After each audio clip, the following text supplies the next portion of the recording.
Nice to have you here. Great to be here. So you said you experienced DVT before.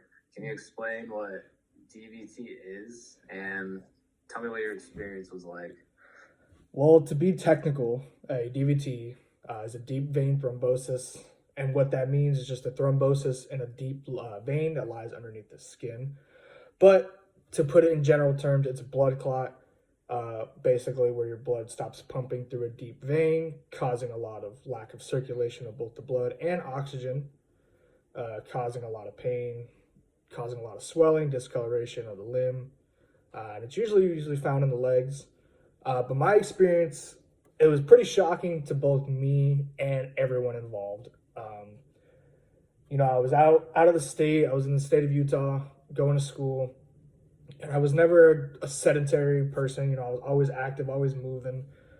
I was never eating unhealthy. I was a healthy guy at the time, and one day I had pain in my groin that gravitated south to my lower leg, and one day when I was about by my birthday, my parents were up, and then they noticed my pant leg was getting a little more filled out, so we go to the urgent care. And we noticed that my leg was about 4 times the size and also a purple bluish discoloration. So we go to the hospital, they do a bunch of tests, they do some ultrasounds in my leg. They noticed I have a DVT or blood clot that goes from my groin all the way down to the end of my calf, which led to other things like pulmonary embolisms in my lungs. And it was kind of a race against time at that point because we knew that we had to get me admitted. We had to get me on some medication, some blood thinners, because at that point, if we didn't, they given me about 2 more days before I would have been a goner. So it was definitely a shocker, but the experience overall was definitely not a fun one. It was definitely a life or death situation. Yeah, sounds pretty intense. So you said that you're an active guy, so you're most likely an outlier for the usual cause of DVT, but what exactly causes a DVT in most people? It can range, right? It can be from surgery, if you are an athlete, or even just driving in a car, like blood trauma in a car crash, or even if you fracture a bone and the blood doesn't coagulate correctly, it could end up being a blood clot within the surgery and the injury. I know with very overweight people, long periods of bed rest or being sedentary can definitely cause it. And even like cancers, definitely. I know, in an unusual case, pregnancies, birth control pills can have side effects to cause blood clots. And even people who are taking things to get hormones. And then another thing is if you are sedentary, let's say you are in an office job, for example, if you start to develop varicose veins, that can also be a big cause of DVTs. Okay. So in terms of athletics, what happens if someone were to come down with a DVT? Like, what's the process to fix this problem?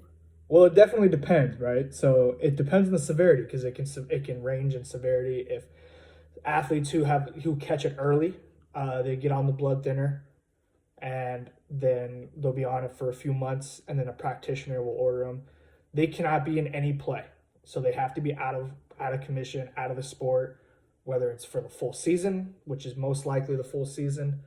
But they will be on a blood thinner, then they'll go through physical therapy, and then they'll keep going, be on the blood thinner until they're told to get off of it, and then they can go back into play.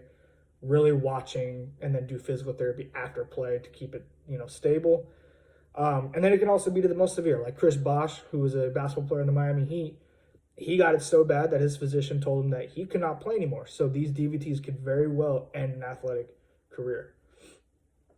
Wow. So athletes, they'd have to be pulling out of their athletic activity, and then you said the treatment would be blood thinners and rehab, correct? Yeah, so usually the first step, anticoagulant or a blood thinner.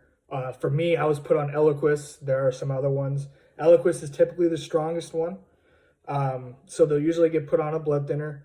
And then, like I said, treatment can vary on the size. So if it's severe enough They can also prescribe thrombolytics, which are clot busters. They can even go through surgery to get it kind of removed and sucked out through a catheter. But surgery is usually the most evasive option and usually in terms of the most severe as well. Okay. So, to end this off, how would you actually prevent someone like from getting this or from getting it again? In the short term, prevention's staying on a blood thinner, right? You have to continue to be on a blood thinner, watch, for hitting into objects because blood thinners tend to cause bruising very, very easily. Short term is just stay on the blood thinners until a physician of some sort tells you you can get off of it. And that's in general terms of short term, but in long term, it's a whole change of your lifestyle, basically. You have to change how you eat, change your activity level. You have to be a little more active. You have to stay, you have to keep yourself moving for long periods of time. If you do have to sit for a long period of time for, say, work, or if you're on a plane, there are generally exercises you can do, like heel raises to keep your blood moving in your lower legs, or in any kind of, wherever you got the DVT in any of the limbs, keep it moving constantly. But and another thing is drinking a lot more water than you would think. Right, so you need to keep your body hydrated and keep the blood flowing, keep it liquidized. And then if you do go on flights, you have to wear loose articles of clothing. I mean, typically people like to wear loose clothing anyways, but you want to wear loose clothing so nothing is restricting as you get in high elevations. And long term, it's basically changing how you live to make it so you don't, so you can prevent it. Awesome. Well, thanks for sharing everything. Appreciate learning about your experience. Yeah.